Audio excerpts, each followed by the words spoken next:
할렐루야. 오늘 좋은 날입니다. 하나님께서 거룩하신 날, 예배할 수 있도록 은혜를 주신 날, 귀한 날, 사랑하는 성도 여러분에게 준비하신 하나님의 은혜가 임할 줄을 믿습니다. 오늘 이렇게 나와서 하나님 앞에 예배하는 모든 성도나, 그리고 나오지는 못하지만 집에서나 있는 처소에서 하나님 앞에 간절한 마음으로 예배하는 우리 모든 성도들에게도 같은 은혜가 임할 줄을 믿습니다. 로버트 슐러 목사님은 이런 얘기를 했습니다. 위대한 꿈을 가지라. 그러면 그 꿈이 당신을 위대한 사람으로 세울 것이라고 이야기를 했습니다. 꿈을 가지라는 얘기죠. 근데 하나님께서는요, 우리에게 이렇게 말씀하고 있습니다. 오늘 본문 말씀 예배소서 3장 14절에서 21절까지 있는 말씀 중에 20절에 이렇게 말씀하고 계십니다. 우리 가운데서 역사하시는 능력대로 우리의 온갖 구하는 것이나 생각하는 것에 더 넘치도록 능일하실 이에게. 그렇다면 우리가 꿈을 꾸는데 그 꿈을 이루어주시는 분이 바로 누구냐면 하나님이시다라는 사실입니다. 그러면 우리는 하나님께 어떻게 해야 되겠냐 이거죠. 하나님 앞에 모든 것을 맡기고 하나님을 의지하고 하나님을 의뢰하고 우리가 살아야 될 것을 우리에게 말씀하고 계십니다. 윌리엄 캐리라는 사람은 해외 선교에 대해서 많은 사람이 관심을 가지고 있지 아니할 때에 그런 이러한 얘기를 했습니다. 우리가 꿈을 가지고 일을 하게 되면 하나님께서 분명히 그 일을 행하여 주실 것이라고 이야기를 했습니다. 그렇다면 우리가 꿈을 가지고 있는데 지금 코로나19 시대에 우리에게는 꿈을 가지고 있어요. 어떤 분이 그런 얘기합니다. 코로나19는 곧 끝날 것입니다. 얼마나 긍정적이에요? 그런데 조금 오래 갈 것입니다. 오래 가지만 끝날 것이라고 하는 소망과 꿈이 우리에게 있잖아요. 그렇다면 우리는 어떻게 해야 됩니까? 코로나19 시대에 우리가 승리할 수 있는 비결이 바로 뭐냐라는 사실입니다. 그것은 바로 뭐냐면 하나님께 집중하는 거예요. 하나님 앞에 모든 것을 맡기고 의지하는 것이라 저는 그렇게 믿습니다. 오늘 본문 말씀 예배소서 3장에 있는 이 말씀을 보게 되면 이 사도 바울이 로마의 감옥에 갇힐 때가 주후 60년경이었습니다. 그리고 2년이 지났어요. 지난 다음에 예배소 교회를 향해서 하나님 말씀을 전합니다. 편지를 씁니다. 근데 예배소 교회가 그때 당시에 이방인과 유대인들이 서로 갈라지고 분열하고 이렇게 싸우는 그러한 일들을 행하게 되었습니다. 그때의 사도 바울은 그들 향해서 여러분이 해야 할 일은 하나님 앞에 집중하는 겁니다. 하나님 앞에 모든 것을 맡기는 겁니다. 라고 오늘 말씀을 통해서 우리에게 가르쳐주고 있는 거예요. 지금 우리나라는 무척 혼돈의 시대에 지나고 있습니다. 혼란의 시대에 우리는 지나고 있습니다. 여러분 한번 생각해 보세요. 이 목회자들이 얼마나 난처한지 몰라요. 왜 이쪽에 우리가 관심을 안 둡니까? 왜 이쪽에 관심을 안 둡니까? 왜 목사님이 이쪽에 대해서 설교를 안 합니까? 이쪽에 대해서는 왜 설교를 안 합니까? 여러분이 무슨 얘기인 줄 알 거 아닙니까? 예배를 좀 드려야지. 왜 목사님 예배를 안 드리십니까? 아니, 지금 이런 상황에 예배를 드리면 됩니까? 지금 성도들 가운데도 서로 마음이 분열이 들고 갈라지는 그런 모습을 볼 때 너무 마음이 안타까워 견딜 수가 없는 것을 우리가 보잖아요. 저는 그래서 오늘 말씀을 통하여 이 혼란한 시대에 우리가 정말 집중할 것이 뭐냐에 대해서 좀 말씀을 드리려고 합니다. 우리가 집중할 것이 뭐냐? 여러분, 우리가 이 시대에 승리할 수 있는 비결은, 이 혼란의 시대를 잘 극복할 수 있는 비결은 집중하는 겁니다. 어릴 때에, 학교 다닐 때에 우리는 이런 실험을 해본 적이 있습니다. 볼록 렌즈를 가지고 종이를 태워본 경험이 있잖아요. 그 렌즈를 가지고 햇빛을 받아서 모으면 나중에 종이에서 뭐가 나와요? 연기가 뿌락뿌락 나오는 것을 보게 됩니다. 다시 말씀드리자면 집중하게 되어지면 종이도 태울 수가 있다라고 하는 거예요. 어느 교사가 쓴 책에 보니까 이런 얘기가 있더라고요. 유미연 씨라고 하는 선생님이 쓴 건데, 넌 죽으라고 공부하니? 난 집중해서 공부한다 라는 책입니다. 공부는 죽으라고 하는 것보다 집중해서 할 때의 성적이 더 오른다라는 것입니다. 신앙생활도 마찬가지입니다. 우리가 어느 곳에 집중하느냐에 따라서 우리가 하나님의 기뻐하는 삶을 살 수 있느냐, 그렇지 않느냐, 이 혼란한 시대를 이길 수 있느냐 없느냐가 갈라질 수가 있는 거예요. 여러분, 좋은 옷을 입었다고 해서 좋은 사람이 되는 게 아니잖아요. 어떤 좋은 프로그램을 경험하고 그걸 했다고 해서 그게 성공했다라고 우리가 볼 수가 없잖아요. 여러분, 우리가 예배를 하게 됩니다. 예배를 드립니다.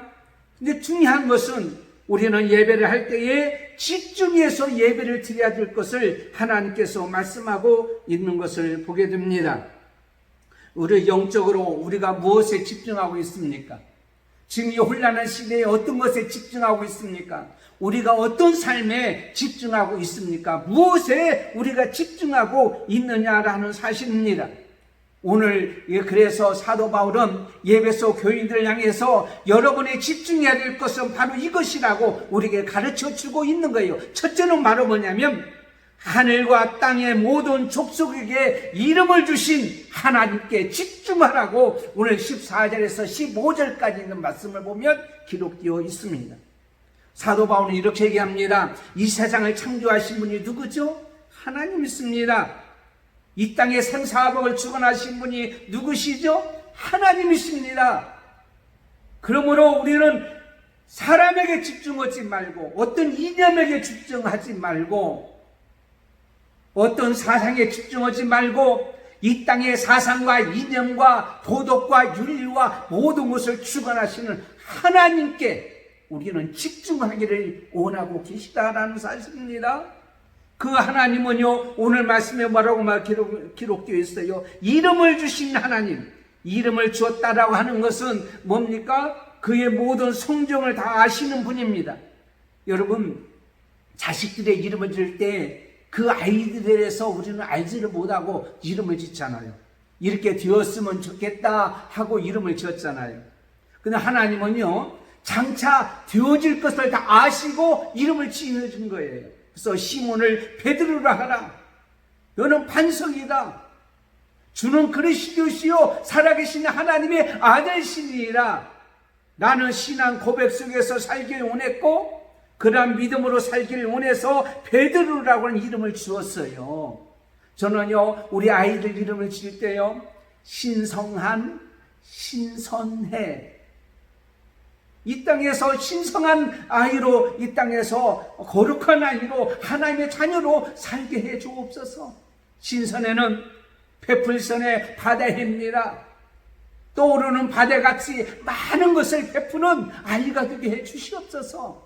우리가 기대하고 소망하고 여러분의 이름을 졌잖아요. 저는 신규태입니다. 이 땅에서 크게 될 사람, 부모가 아마 우리가 어머니 아버지가 그렇게 이름을 지었을 거예요. 그런데 우리는 기대와 소망 가운데 이름을 짓지만 하나님은 우리의 성정을 다 아시고 우리에게 이름을 주셨다. 그렇기 때문에 우리가 성정을 아시고 우리의 모든 걸 알기 때문에 그의 가치를 어떻게 했냐면 사원이 나는 가치라고 여기고 이름을 주신 거예요. 세상 사람은 다릅니다. 이 세상의 어떤 것보다 차원이 다르게 여기셨기 때문에 그 이름을 어떻게 해요? 주어준 거예요. 그 이름을 주어주실 뿐만 아니라 그 이름을 가지고 하나님을 아버지라고 하시고 하나님을 우리가 아버지로 섬기고 우리를 양자로 삼아주셨어요. 로마서 8장 15절에 너희는 다시 무소하는 종의 영을 받지 아니하고 양자의 영을 받았으므로 우리가 아빠 아버지라고 부르짖느니라 라고 말하고 있습니다. 그러므로 하나님은 어떤 하나님입니까?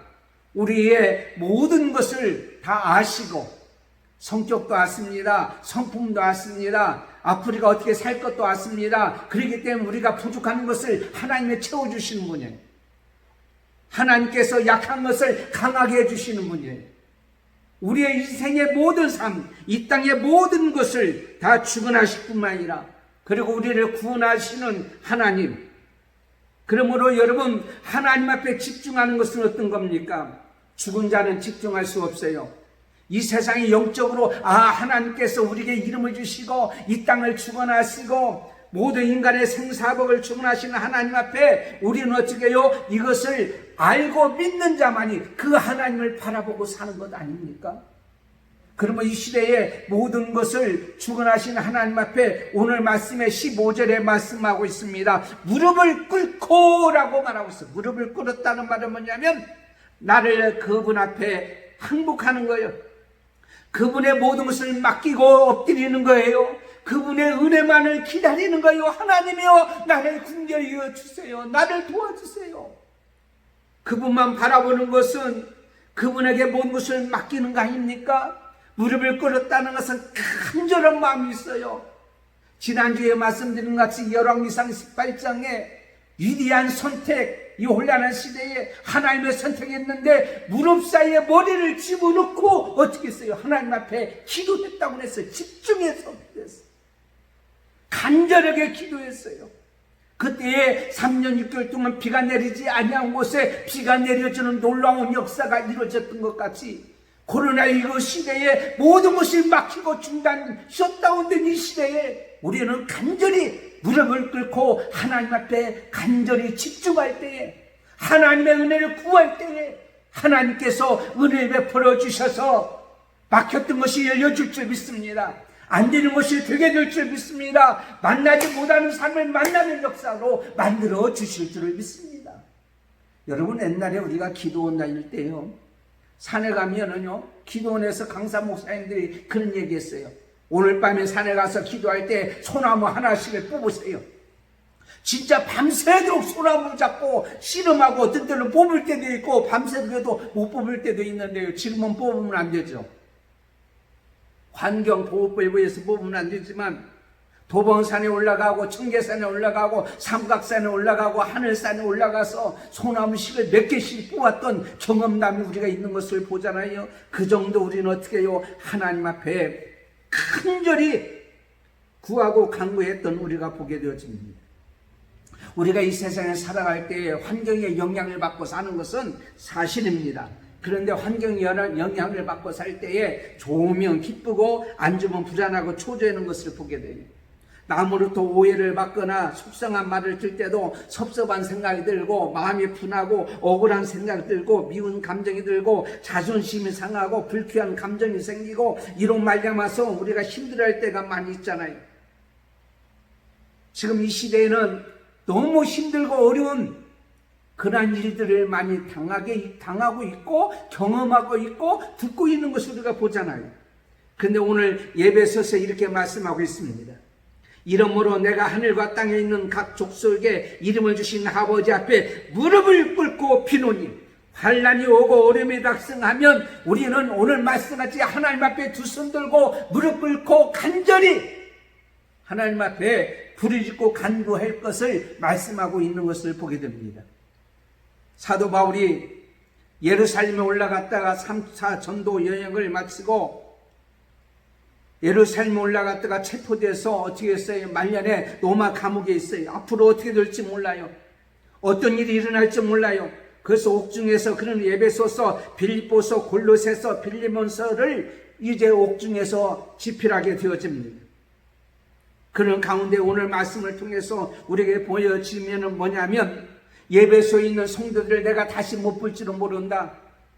그렇지만 나는 너희를 위해서 무릎을 꿇고 이렇게 기도한다. 여러분이 사모하고 여러분의 의지하고 여러분의 집중해야 할 것은 온 족속에 이름을 주시고 모든 것을 주관하신 하나님 앞에 집중하고 부르짖고 기도하라고 말하고 있습니다. 시편 107편 9절에 그가 사모하는 영혼에게 만족을 주시며 줄인 영혼에게 좋은 것으로 채워주심이라고 말씀하고 계십니다. 두 번째는 겉사람보다도 속사람에 집중하는 것입니다. 16절에 우리에게 주신 말씀입니다. 사도 바울은 우리가 신앙생활을 하는데 신앙 노선이 두 가지가 있다고 그랬어요. 하나님은 겉사람이고 하나님은 속사람입니다. 겉사람은 어떤 사람입니까? 보이는 것에만 충실합니다. 보이는 것에만 집중합니다. 보이는 지금 현재 보이는 것, 현재 듣는 이야기, 현재 우리가 생각하는 것, 육신적인만 즐겁고 육신적인 복만 생각하고 육신적인 것만 우리가 살아가는 그러한 모습을 우리는 봅니다. 그런데 하나님께서는 이렇게 말씀하고 있습니다. 겉사람은 후패하나 속은 날로 새롭도다 라고 말하고 있어요. 그러므로 속사람을 우리는 바라보면서 속사람이 강해지고 속사람에게 집중하기를 우리에게 말씀하고 있잖아요. 지금 세계에서 모든 사람이나 우리들은 다 보이는 것에 충실했잖아요. 그런데 그 속에는 알고 그 속에는 속사람에는 너무 등하시했던 것을 우리는 솔직히 고백합니다. 속사람은 어떤 사람이냐면 성령이 내주한 사람, 성령이 속에 있는 사람. 그러므로 고린도후서 4장 16절에 이렇게 말하고 있어요. 그러므로 우리가 낙심하지 않아노니 겉사람은 후패하나 우리의 속은 날로 어떻게 해요? 새롭도다. 그러므로요 속사람은 날로 새로워지는 사람이에요. 날로 새로워지기 때문에 그 사람은요 하나님 말씀 중심으로 날마다 새롭게 살아가는 영혼이 새롭게 되어지고 영혼이 더욱더 자라고 영혼이 더 성장하고 영혼이 더 성숙해지는 그런 모습을 보게 됩니다. 속사람 어떤 사람이냐면 세상의 악과 유혹과 시험으로부터 자유하게 되니까 넘어지질 않아요. 여러분 요즘에 가짜 뉴스가 얼마나 많은지 몰라요. 정말이에요. 가짜 뉴스가. 그런데 여러분 그 가짜 뉴스가 많이 온다고 할지라도요 우리는 지혜를 하나님께서 주셔서 분별력이 있고 판단력 있게 살아가고 거기에 넘어가지 아니합니다. 유혹되지 않습니다. 하나님이 뭐라고 말씀하셨는지 이때에 어떻게 우리가 살아가야 될 것인지 로마서 8장 5절 6절에 육신을 따르는 자는 육신의 일을 영을 따르는 자는 영의 일을 생각한다고 말하고 있습니다. 그 다음에 속사람은요 육신의 소욕을 끊고 성령의 소욕을 따라 하나님 말씀대로 삽니다. 갈라디아서 5장 16절에 보니까 내가 이르노니 너희는 성령을 쫓아 행하라. 그리하면 육체의 욕심을 이루지 아니하리라. 육체의 소욕은 성령을 거스리고 성령의 소욕은 육체를 거스리라니 이 둘이 서로 대적함으로 너희 원하는 것을 하지 못하게 하려 함이라고 말씀하고 있습니다. 그러므로 우리는요 하나님 말씀대로 사는 거예요. 하나님이 이때 뭐라고 말씀하셨는지 그러므로 이 시대에 여러분 조용히 하나님 말씀을 묵상해 보세요. 그러면 깨달을 줄 압니다. 뿐만 아니라 속사람은 하나님께서요 어떻게요 잘되게 하고 형통하게 되어지는 삶을 살게 하는 거예요. 그래서 로마서 6장 33절에 마태복음 6장 33절에 너희는 먼저 그의 나라와 그 일을 구하라. 그리하면 이 모든 것을 너희에게 어떻게 해요? 더하시리라. 그러므로 내일 일을 위하여 염려하지 말라. 내일 일은 내일 염려할 것이요 한낱 괴로움은 그날에 족하니라 라고 말하고 있어요. 여러분 이 시대를 극복할 수 있는 사람은요 속사람에 집중하는 사람이에요. 겉에 있는 것만 생각하는 사람은요 환경에 따라서 휘둘리는 거예요. 여러분 큰 강에 떠내려오는데요 송사리는 어떻게 합니까? 송사리는요 꼬리 흔들면서 올라가는 거예요. 그런데요 큰 가물치 있잖아요. 가물치가 떠내려오는 거예요. 그래서 왜 떠내려오는가 봤더니요 가물치가 죽어 있는 거예요. 죽은 큰 고기는 떠내려오르지만 아주 작은 송사리지만 생명 있는 것은 어떻게 해요? 헤엄쳐 올라가는 거예요. 여러분 속에 성령이 계십니다. 여러분 속에 생명이 있습니다. 그러면은요 어떤 일이 있을지라도요 하나님을 바라보고 그분을 향하여 나가는 거예요. 사무엘하 6장에 보니까는요 다윗이 하나님의 법규를요 다윗성으로 어떻게 해요? 이제는 데리고 오는 거요 모셔오는 거요. 그때 그것이 너무 기뻐가지고요 다윗이 춤을 추잖아요. 옷이 벗겨지듯이. 그러니까 미갈이 어떻게 했어요? 미갈은요 그 모습을 보고요 엽신여겼다고 말하고 있습니다. 우리가 정말 하나님을 기쁘게 하는 사람은요 하나님을 즐겁게 하는 사람은요, 아니 하나님의 일로 인해서 기쁘고 즐거운 사람은요 환경의 지배를 받지 않아요. 왜? 속사람이 강건하기 때문에.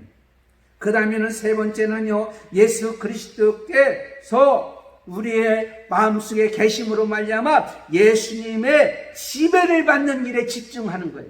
세상 사람의 집중이 아니라.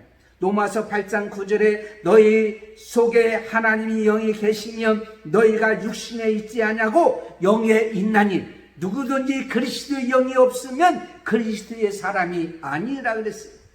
그러므로 예수님의 지배를 받고 통치를 받는 거예요. 그래서 인간은요, 인격에 지정의가 있잖아요. 지정의.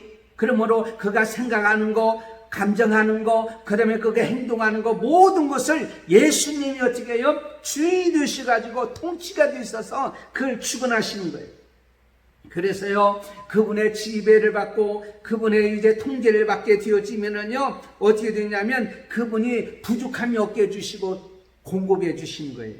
시편 34편 10절에 젊은 사자는 궁핍과 여쭈릴지라도 여호와를 찾는 자는 모든 좋은 것에 부족함이 없으리로다.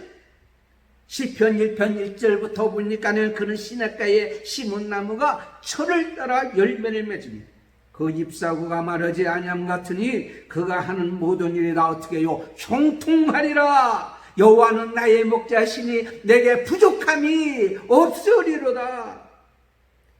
그를 힘입고 살고요, 그의 지배를 받고 살기 때문에 무능한 자, 어리석은 자가 다 정반대로 어떻게 해요? 이제는요 지혜로운 자가 일어나고 되고요, 열심히 있는 자가 되고요, 선한 자가 되어지고요, 강한 자가 되어지는 거예요. 왜? 그분의 힘으로 하기 때문에. 그래서 베드로전서 4장 11절에 누가 봉사하려면 하나님이 공급하시는 어떻게 해요? 힘으로 하라고 그랬어요. 내 힘으로 하다 보니까는 지쳐. 내 힘으로 하다 보면 짜증나.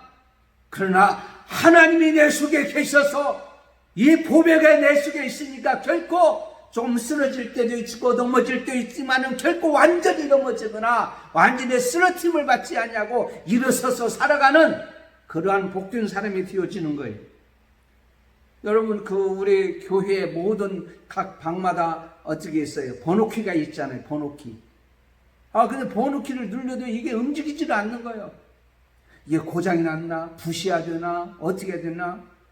그래서 제가요, 이제는 인터넷 통해서 검색을 해봤어요. 번호키가 작동하면 어떻게 되는지요 하고 보니까는요, 슈퍼에 가서 사각 그 건전지를 사다가 밑에다 대면 뚜룩 하고 소리 난다는 거예요. 그래서 대니까는요, 그렇게 하고 나중에 이제 그 건전지를 사다 바꾸니까 뒤어지더라고요. 세상의 모든 것은 힘을 공급해야 돼요. 인간도 마찬가지예요. 식사를 안 하고 먹을 것을 안 먹고 그러면은요, 며칠 되면은요, 온몸을 힘쓰고 힘이 탁 쳐지는 것을 우리가 보잖아요. 영적인 것도 마찬가지입니다. 예수님께서 우리 속에 계시면 힘이 나는 거예요. 왜 기쁘지 않습니까? 왜 즐겁지 않습니까? 왜 힘이 듭니까? 내가 모든 일을 하려고 하는 거예요. 그러나 예수님이 내 속에서 내게 힘을 주시면 어떻게 해요? 할 수 있어요. 빌립보서 1장 8절에 내가 예수 그리스도의 심장으로 너희 무리를 얼마나 사모하는지 하나님이 내 증인이다, 이렇게 말하고 있어요. 그러므로 이 세상에 일어나는 일도 인해서 실망하거나 낙심하거나 절망하지가 않습니다. 왜? 예수 그리스도의 심장으로 생각하는 거예요. 그래서 예수님께서 우리 속에 있어서 내 집의 주인은 누구냐면 예수님이다. 그래서 에베소서 3장 1절에 뭐라고 이렇게 기록되어 있어요. 이러므로 그리스도 예수의 일로 너희 이방을 위하여 갇힌 자 된다. 바울은 예수님의 일로 갇힌 자 되었기 때문에 사도분은 항상 기뻐한 거예요. 범사에 감사한 거예요. 쉬지 말고 하나님께 공급하는 힘을 얻기 위해서 뭐 하는 거예요? 기도했던 거예요. 로버트 멍어라는 분이 쓴 책이 있습니다. 내 마음 그리스도의 집이라고 하는 책인데, 그 책에 보니까 내 마음속에 예수님이 들어오셔서 보니까는 모든 것들이요, 주님이 싫어하는 것밖에 없더라는 거예요. 내 마음속의 방에 예수님이 와보니까 세상에 걱정, 염려, 근심, 탐욕, 욕심, 정욕, 거짓, 사기, 아집, 고집, 교만, 오만, 자만이야 가득 차 있는 게 예수님이 싫어하는 거예요. 근데 이것을 다 버리고 나니까 예수님이 자리 잡고 있는데 거기에 있는 기쁨이 있고 즐거움이 있고 풍족이 있고 평안이 있고 감사가 있고 즐거움이 있더라는 거죠. 이 혼란한 시대에요, 여러분이 극복할 수 있는, 여러분이 집중할 수 있는 것이 뭐냐? 예수님께 집중하고 예수님이 주인으로 모시고 살면 여러분의 삶을 하나님께서 책임져요. 예수님이 책임져 주셔요. 그 다음에 네 번째는 예수 그리스도의 넘치게 하시는 사랑에 집중하는 것입니다. 오늘 말씀 18절에서 21절까지 있는 말씀입니다. 사도 바울은요, 예수님의 사랑을 어떻게 해요? 받았어요. 그리고 예수님의 사랑을 어떻게 해요? 체험했어요. 그래서 예수님의 사랑의 터 위에 그는 어떻게 해요? 자리 잡게 되었어요. 사랑에는 여러 가지 사랑이 있죠. 예. 여러 가지 사랑이 있어요. 육체적인 사랑, 혈족적인 사랑, 친구, 우정적인 사랑, 그 다음에는 정신적인 사랑, 그 다음에 아가페, 희생적인 사랑. 그런데 이 모든 것 밑바탕에 뭐냐면 터에 아가페, 예수님의 사랑, 이 사랑이 없으면 다른 사랑은 다 무의미하게 되어지는 것을 우리가 보게 됩니다. 그런데 사도 바울은 그래서 골로새서 2장 6절 7절에 그러므로 너희가 그리스도 예수를 주로 받았으니 그 안에서 행하되 그 안에 뿌리를 박으며 세움을 입어 교훈을 받은 대로 믿음에 굳게 서서 감사함을 넘치게 하라 그랬습니다. 그러므로 예수님이 내 속에 계시면 예수님이 내 속에서 뭐를 통치하겠어요? 사랑으로 통치하세요. 사랑으로. 그래서 사랑으로 통치하셔서 내 속에 거셔서 우리에게 그 사랑을 오늘 말씀을 통해서 보여주는 것을 우리가 보게 됩니다. 사랑이 얼만큼이냐 그래요. 애들한테 이렇게 해서 어릴 때, 야, 또 엄마를 얼마나 사랑하니? 이만큼. 얼마큼? 하늘만큼. 아빠를 얼마큼 사랑하니? 이만큼. 그만큼 얼마큼? 하늘만큼. 아이들이 큰 사랑을 말할 때는 그렇게 말합니다. 그런데 여러분, 하나님의 사랑은 얼마만큼입니까? 한번 오늘 이 시간에 하나님의 사랑은 얼마큼 한가 한번 해봐요, 한번. 하나님의 사랑은 얼마만큼? 하늘만큼. 하늘보다 더한 거죠. 오늘 말씀해 보니까 하나님의 사랑이 얼마나 넓을까? 오늘 보니까 하나님의 사랑의 넓이와 그렇게 말하고 있어요. 하나님의 사랑의 넓이가 얼마큼 보니까 하니까 사람들은요, 인간의 사랑을 핑퐁 사랑이라고 얘기해요. 하나를 받으면 나도 하나를 넘겨주고, 둘을 받으면 둘을 넘겨주는 사랑. 이것만 해도 참 감사하죠. 받고도 막 배신하는 경우를 많이 보니까. 그런데 하나님이 이건 탁구 치는 사랑이 아니라 하나님은 어떻게 해요? 하나님의 사랑은 얼마나 넓은지 몰라요. 마태복음 5장 46절에 너희를 사랑하는 자를 사랑하면 무슨 상이 있으리요? 세리도 이와 같이 어떻게 해요? 사랑하느니라. 세리도 이와 같이 사랑하느냐. 하나님을 모르는 이방인이나 죄인들도 이 정도는 한다는 것입니다. 그렇다면 하나님을 알고 하나님의 사랑을 받은 우리는 로마서 5장 8절에 우리가 아직 죄인이었을 때에 뭐가 됐을 때? 죄인이었을 때에 그리스도께서 우리를 위하여 죽으심으로 하나님께서 우리에게 대한 자기의 사랑을 확증하셨느니라. 우리가 열심히 기도하고 열심히 봉사하고 열심히 예배드릴 때에 사랑하는 것이 아니라 여러분의 죄를 지었을 때에, 짓고 있을 때에, 방탕하러 있을 때에, 그때에 예수님께서 우리를 위하여 죽으셨다. 본질상 진노의 자녀요 마귀의 자녀인 우리를 아무런 조건 없이 어떻게 해요? 다 받아주셨다라고 했어요. 여러분, 바다가 왜 바다인 줄 아십니까? 바다는요, 다 받아주니까 바다네. 다 받아주니까 바다. 예, 산에서 내려오는 물, 골짜기에서 내려오는 물, 신학가에서 흐르는 물, 더러운 물, 오염된 물, 모든 것을 다 받아주는 바다 같은 사랑. 바다 같은 사랑. 하나님의 사랑은 이렇게 다 받아주셨어요. 여러분, 지금 이 시간에 우리가 큰 사랑을 하나님께서 원하기를 원합니다. 이방인이든지 유대인이든지 정말 하나님 앞에 나오는 자는 내가 내어쫓지 아니했다. 그 다음에는 하나님의 사랑의 높이입니다. 하나님의 사랑의 높이입니다. 여러분, 부모님, 아버지, 어머니 이제 사랑을 얘기할 때 어떻게 합니까? 높고 높은 하늘이라 말들 하지만 나는 높은 게 또 하나 있지. 어머니의 사랑, 아버지의 사랑. 여러분, 아버지의 사랑, 부모님의 사랑이 어떠냐면 누가복음 5장 20절에 알잖아요. 탕자의 아버지는요 항상 문 앞에서 기다리고 있었어요. 누구를? 집 나간 자식을, 망나난 이를. 불효한 자식이지만은 정말로 이 아이를 기다렸던 그 아버지의 사랑. 이사야서 49장 15절에 여인이 어찌 그 젖 먹는 자식을 있겠으며 자기 태어서 난 아들을 긍휼히 여기지 않겠느냐. 그들은 혹시 잊을지라도 나는 너를 잊지 아니하리라.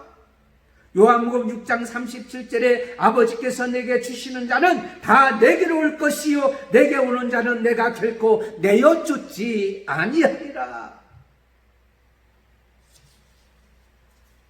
그 다음에 하나님의 사랑은요, 사랑의 깊이에 대해서 말씀하고 있습니다. 사랑의 깊이가 어느 정도인가? 미국의 어느 시골에 진이라고 하는 소년이 살고 있었습니다.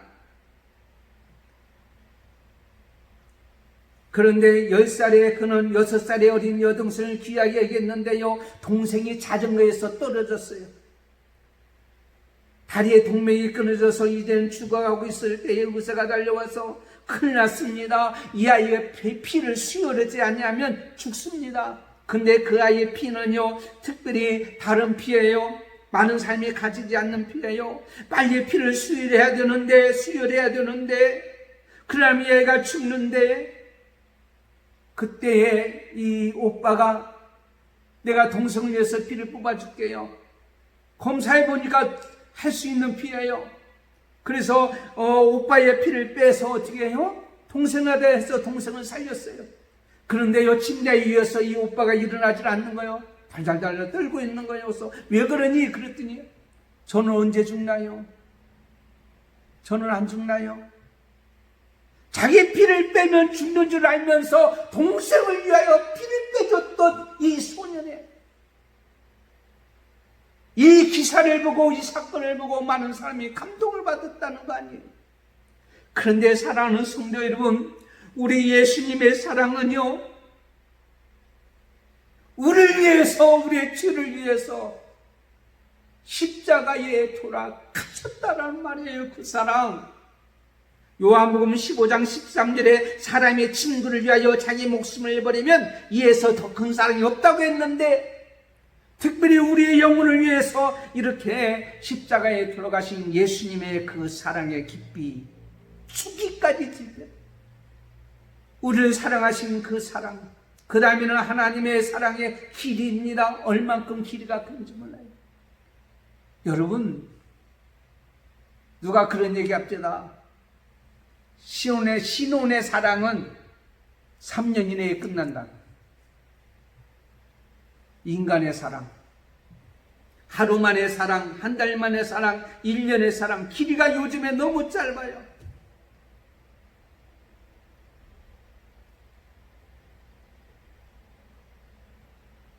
하나님의 사랑은요, 영원합니다. 한이 없습니다. 요한계시록 21장 6절 7절에 보니까는요, 나는 알파와 오메가요, 처음과 나중이라 내가 생명수 샘물로 목마른 자에게 값없이 주리니 이기는 자는 이것들을 유업으로 얻으리라. 마태복음 28장 20절에 내가 세상 끝날까지 너희와 항상 함께 있으리라. 요한복음 15장 12절에 내 계명은 곧 내가 너희를 사랑한 것 같이 너희로 서로 사랑하라. 이 혼란한 시대에, 혼돈의 시대에, 코로나19 시대에 살아가는 성도 여러분, 이 시대에 우리는 예수님의 사랑에 집중하세요. 그 사랑에 집중하면 세상에 사랑하지 못할 자가 누가 있느냐. 마태복음 5장 44절에 너희 온수를 사랑하며 너희를 박해하는 자를 위하여 기도하라. 내 마음에 안 들고 내 뜻에 맞지 않을지라도 우리가 해야 할 일은 그를 위해서 기도하는 거예요. 모든 족속에게 이름을 주신 하나님께 집중하고 그분의 은혜를 바라보며 기도하는 거예요. 그분을 바라보는 거예요. 로마서 8장 38절에 내가 확신하노니 사망이나 생명이나 천사들이나 권세자들이나 현재일이나 장래일이나 능력이나 높음이나 기쁨이나 다른 어떤 피조물이라도 우리 주 예수 그리스도 예수 안에 있는 하나님의 사랑에서 끊을 수 없으리라. 나를 죄악 가운데 있는 나를 위해서 끌어올리시고 살려주시고 오늘도 사랑해 주시는 하나님, 오늘도 사랑해 주시는 하나님, 코로나19에 두려워서 발발 떨고 있는 우리를 향해서 사랑하고 있는 우리 예수님, 그분에게 집중하면 이 혼돈의 시기, 혼란의 시기를 우리가 잘 극복하고 이겨나갈 수가 있는 줄을 믿습니다. 말씀을 맺겠습니다. 사랑하는 성도 여러분, 우리는요, 이 땅을 창조하시고 주관하시고 모든 걸 아시고 채워주신 하나님께 우리는 집중하고 그분의 은혜를 구합시다. 겉에 보이는 것만 생각하지 마시고요, 속사람을 쌓으세요. 성령의 이제 충만을 받아서 인도받고 예수 그리스도가 우리가 주인이 되어야 돼요. 세상의 모든 것이 우리의 주인이 될 수 없어요. 그분의 지시한 대로, 그분의 말씀대로, 그분이 원하는 대로 오늘도 그 말씀대로 따라가서 살아가는 우리가 되어줄 뿐만 아니라 예수님의 사랑에 집중하기를 원합니다. 그러면 세상에 사랑하지 못할 바가 없고 이 혼돈의 시대에 우리는요, 어렵고 힘든 시대를, 혼란한 이 시대에